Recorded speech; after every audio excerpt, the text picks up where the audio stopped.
যুদ্ধ যখন কেবল সৈন্য আর ভৌগোলিক সীমানার গণ্ডিতে আটকে থাকে না, তখন তার লক্ষ্যবস্তু হয়ে ওঠে সেই মানুষগুলো যাদের মস্তিষ্ক থেকে জন্ম নেয় প্রতিরক্ষা প্রযুক্তির নীল নকশা।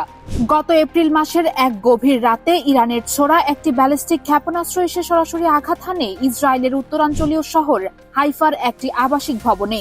আর সেই ভবনেই বাস করতেন Michael Katz, Rafael Advanced Defense System নামক প্রতিষ্ঠানটির এক সিনিয়র ইঞ্জিনিয়ার।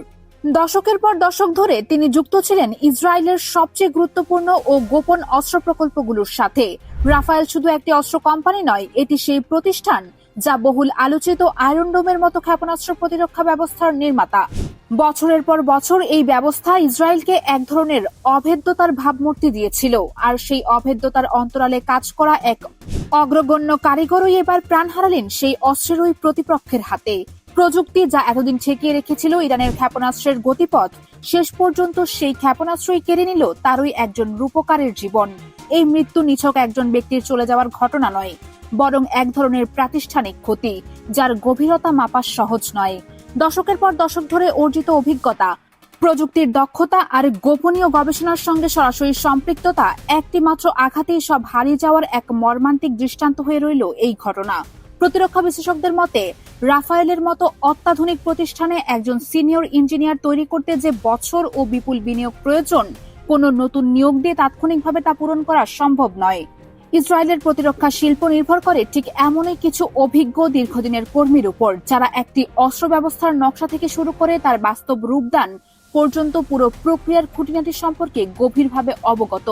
এমন একজনের মৃত্যু মানে শুধু একটি পদ খালি হওয়া নয়, বরং প্রতিষ্ঠানের প্রাতিষ্ঠানিক স্মৃতি ও দক্ষতার একটি গুরুত্বপূর্ণ অংশই যেন মুছে যাওয়া।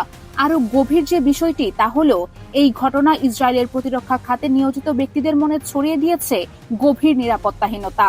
যে প্রকৌশলীরা এতদিন নিজেদের সরাসরি যুদ্ধক্ষেত্রের বাইরে নিরাপদ মনে করতেন, তাদের কাছে এখন বাস্তবতা স্পষ্ট যে ইরানের ক্ষেপণাস্ত্র প্রযুক্তি এমন নিখুঁতভাবে লক্ষ্যে পৌঁছাতে সক্ষম, যেখানে প্রতিরক্ষা শিল্পের কোনো কর্মী সম্পূর্ণ নিরাপদ নন।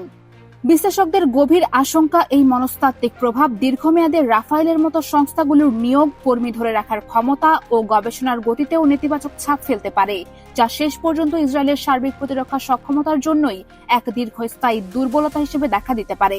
একজন প্রবীণ প্রকৌশলীর অভিজ্ঞতার শূন্যস্থান পূরণ যে সময় ও প্রশিক্ষণ আবশ্যক, সেই ক্রান্তিকালে ইসরায়েলের কিছু অতি গুরুত্বপূর্ণ প্রকল্পের অগ্রগতি থমকে যাওয়ার ঝুঁকিও রয়েছে। ইরানের পক্ষ থেকে যুক্তি দেওয়া হচ্ছে, এই ধরনের প্রতিষ্ঠান সরাসরি তাদের বিরুদ্ধে মোতায়েনকৃত অস্ত্র তৈরি করে বলেই এগুলো বৈধ কৌশলগত লক্ষ্যবস্তু। আর মাইকেল ক্যাটসের মৃত্যু নিঃসন্দেহে প্রমাণ করছে সেই লক্ষ্যবস্তুতে পৌঁছানোর সক্ষমতা তাদের সত্যিই আছে। এই দৃশ্যপট আমাদের টেনে নিয়ে যায় আরেক গভীর উপলব্ধির দিকে। সবচেয়ে বড় যে আত্মতুষ্টিতে আঘাত পড়েছে, তা হলো যুক্তরাষ্ট্রের নিজস্ব অস্ত্রভান্ডার নিয়ে দীর্ঘদিনের আস্থা। মার্কিন প্রভাবিত থিঙ্ক ট্যাঙ্ক CSIS এর এক নির্ভরযোগ্য বিশ্লেষণ বলছে, বর্তমান এই সংখ্যাতে যুক্তরাষ্ট্র ইতিমধ্যেই তাদের সবচেয়ে গুরুত্বপূর্ণ কিছু ক্ষেপণাস্ত্র মজুদের একটি বিশাল অংশ খরচ করে ফেলেছে। সংখ্যার বিচারে প্রায় 3000 টমাহক ক্ষেপণাস্ত্রের মধ্যে 1000-এরও বেশি 4000-এর মতো JASSM এর মধ্যে প্রায় 1100টি, আর প্রতিটি $28 মিলিয়ন মূল্যের SM-3 ইন্টারসেপ্টরের অর্ধেকই শেষ হয়ে গেছে। প্যাট্রিয়ট সিস্টেমের 2500-এর মতো ইউনিটের মধ্যেও অর্ধেকের বেশি ব্যবহৃত হয়েছে। ইরানের একের পর এক পাল্টা আঘাত ঠেকাতে গিয়ে যুক্তরাষ্ট্র যেন নিজেই এক গভীর কৌশলগত ফাঁদে পা দিয়েছে।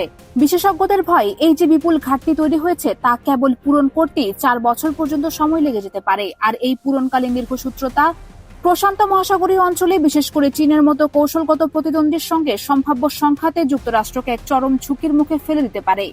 প্রেসিডেন্ট ডোনাল্ড ট্রাম্প প্রকাশ্যে অস্ত্র উৎপাদনের গতি 4 গুণ বাড়ানোর নির্দেশ দিলেও বিশেষজ্ঞরা মনে করছেন, কাঁচামালের জটিল সরবরাহ শৃঙ্খল আর অত্যাধুনিক অস্ত্রের দীর্ঘ ও জটিল উৎপাদন প্রক্রিয়ার কারণে স্বল্প সময়ে এই ঘাটতি পূরণ কার্যত অসম্ভব। একটি মাত্র অত্যাধুনিক ইন্টারসেপ্টর ক্ষেপণাস্ত্র তৈরি করতে যেখানে মাসের পর মাস সময় লাগে, সেখানে যুদ্ধক্ষেত্রে তা শেষ হয়ে যাচ্ছে দিনের হিসেবে। এই বৈষম্যই এখন যুক্তরাষ্ট্রের গোটা প্রতিরক্ষা ও শিল্প ও প্যান্টাগনের কৌশলবিদদের জন্য সবচেয়ে বড় ঘুম কেড়ে নেওয়ার দুশ্চিন্তায় পরিণত হয়েছে। হিসাবটা খুব সরল, ইরান যত বেশি দিন এই সংঘাতের মেয়াদ টেনে নিয়ে যেতে পারবে, ততই ক্ষয় হতে থাকবে মার্কিন সামরিক শক্তির প্রকৃত ভিত্তি। আর সেই ক্ষয়ের প্রভাব কেবল মধ্যপ্রাচ্যের আকাশসীমায় সীমাবদ্ধ থাকবে না, বরং তা ছড়িয়ে পড়বে প্রশান্ত মহাসাগর থেকে ইউরোপ পর্যন্ত যুক্তরাষ্ট্রের প্রতিটি সামরিক প্রতিশ্রুতিতে। ইউক্রেন থেকে শুরু করে জাপান পর্যন্ত তাদের মিত্রদের কাছে সময় মতো অস্ত্র সরবরাহেও দেখা যাবে বিপজ্জনক স্থবিরতা। এই দুর্বলতার ছায়ার মধ্যেই মাঠ পর্যায়ে ইরান তুলে ধরছে তাদের প্রতিরোধের আসল রূপ। গত ফেব্রুয়ারি থেকে চলমান এই অঘোষিত কিন্তু রক্তক্ষয়ী যুদ্ধে সম্প্রতি 17 দফা ইসলামাবাদ সমঝোতার পর একটি সাময়িক বিরতি আসলেও সেই সমঝোতা ভেঙে যুক্তরাষ্ট্র নতুন করে হামলা শুরু করায় ইরান আবারও পাল্টা প্রতিরোধের পথে ফিরেছে। সর্বশেষ দফায় ইরানের ইসলামিক রেভলিউশনারি গার্ড কোর বা IRGC একযোগে কুয়েত, বাহরাইন, জর্ডান ও কাতারে অবস্থিত মার্কিন সামরিক ঘাঁটিগুলোতে লক্ষ্য করে ড্রোন ও ক্ষেপণাস্ত্র হামলা চালিয়েছে। তাদের ভাষ্যে এটা ছিল চুক্তি ভঙ্গকারী ওয়াশিংটনের আগ্রাসনের সরাসরি জবাব। জর্ডান সরকার অবশ্য পাল্টা দাবি করেছে যে তারা 3টি ক্ষেপণাস্ত্র সফলভাবে প্রতিহত করতে সক্ষম হয়েছে। কিন্তু এখানে মূল সত্যটি হলো যুক্তরাষ্ট্র যে যুদ্ধবিরতি ভেঙে দিয়েছে তার রাজনৈতিক ও নিরাপত্তাগত মূল্য এখন তাদের আঞ্চলিক মিত্রদেরই গুনতে হচ্ছে। এখানে একটি কৌতূহলীদীপক বিষয় হলো সংঘাত নিরসনে মধ্যস্থতাকারীর ভূমিকায় থাকা কাতারকে ইরান সরাসরি আঘাত হানা থেকে বরাবরই বিরত রেখেছে। এই সিদ্ধান্ত স্পষ্ট করে দেয় যে তেহরানের এই অভিযানগুলো কোনো বিক্ষিপ্ত বা নির্বিচার পাল্টা আক্রমণ নয়, বরং তা চালানো হচ্ছে অত্যন্ত সূক্ষ্ম রাজনৈতিক ও কৌশলগত হিসাব নিকাশের ভিত্তিতে। সামাজিক মাধ্যমে ছড়িয়ে পড়া এবং আন্তর্জাতিক সংবাদ মাধ্যম বিশেষ করে রাশিয়ার RT-তে প্রচারিত একটি ভিডিও নতুন করে আলোচনার জন্ম দিয়েছে। ভিডিওটিতে দাবি করা হচ্ছে কুয়েতে মার্কিন বাহিনীর একটি অত্যাধুনিক ক্ষেপণাস্ত্র ব্যাটারি ইরানি ড্রোন হামলায় সম্পূর্ণরূপে ধ্বংস হয়ে গেছে, যেখানে বিশাল এক অগ্নিকাণ্ডের দৃশ্য ধরা পড়েছে। এই নির্দিষ্ট ও চাঞ্চল্যকর দাবিটির পূর্ণাঙ্গ ও নিরপেক্ষ সত্যতা যাচাই স্বাধীন সূত্র থেকে না পাওয়া গেলেও একাধিক আন্তর্জাতিক সংবাদ মাধ্যম নিশ্চিত করেছে যে ইরানের সেনাবাহিনী কুয়েতে মার্কিন বাহিনীর ব্যবহৃত একটি প্যাট্রিয়ট এয়ার ডিফেন্স সিস্টেমকে লক্ষ্য করে সফল ড্রোন হামলা চালানোর দাবি করেছে। আর এখানেই নতুন করে সামনে এসেছে মার্কিন প্রতিরক্ষা প্রযুক্তির দুর্বলতা। যে অত্যাধুনিক প্যাট্রিয়ট সিস্টেমকে বছরের পর বছর ধরে মধ্যপ্রাচ্যে মার্কিন সামরিক আধিপত্যের এক অপরাজেয় প্রতীক হিসেবে দেখা হতো, ইরানের ক্রমাগত ও সফল হামলা সেই ভাবমূর্তিকেই বড় রকমের ফাটল ধরাচ্ছে। তাহলে শেষ পর্যন্ত এর মানে কি দাঁড়ায়?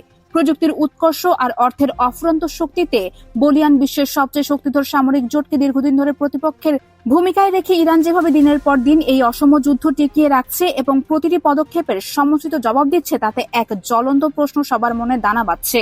এই দীর্ঘমেয়াদী প্রতিরোধ যুদ্ধের অন্তিম পরিণতি কি হবে? কে টিকে থাকবে এই ক্রমাগত ক্ষয় ও প্রতিরোধের খেলায়? অত্যাধুনিক সামরিক হার্ডওয়্যারের ভারে নুয়ে পড়া পরাশক্তি, নাকি কৌশলগত ধৈর্য আর রাজনৈতিক সক্ষমতার বলে বলিয়ান এক আঞ্চলিক শক্তি? সামনে এগোচ্ছে এক দীর্ঘস্থায়ী ও জটিল দাবা খেলা, যেখানে চাল দেওয়ার চেয়েও অপেক্ষা করার শিল্পই হয়তো নির্ধারণ করবে চূড়ান্ত বিজয়ীকে। প্রতিটি দিন বয়ে আনছে নতুন এক অনিশ্চয়তা আর পুরনো সমস্ত সমীকরণের ভাঙনের শব্দ। আর বিশ্ববাসী তাকিয়ে আছে উত্তেজিত নয়, বরং কিছুটা উদ্বিগ্ন এক নিস্তব্ধতায়।